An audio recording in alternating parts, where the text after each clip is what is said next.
Hey guys, in this video I will show you how to get a custom crosshair on Nintendo Switch Fortnite. Alright, let's begin. First, open your Nintendo Switch and go to System Settings from the home screen. From the left menu, select Internet and then tap on Internet Settings. Find the Wi-Fi network you are connected to at the top of the list and select it.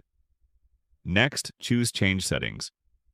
Scroll down to DNS Settings and switch it from Automatic to Manual.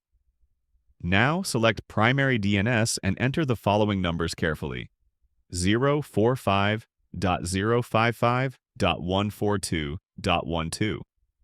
Press OK and then save the settings. Once saved, select Connect to this network. You may see a message saying there is no internet connection, which is normal. Click Next and wait for the browser to load. Select Continue to Google when prompted. In Google, search for Epic Games Crosshair V2. Open the first link that appears. This will load the Crosshair V2 website, which allows you to get a custom crosshair for Fortnite. Sign in at the top, click the Get button, and your custom crosshair will be ready. So that's basically how you can get a custom crosshair on Nintendo Switch Fortnite. That's it for this video. Thanks!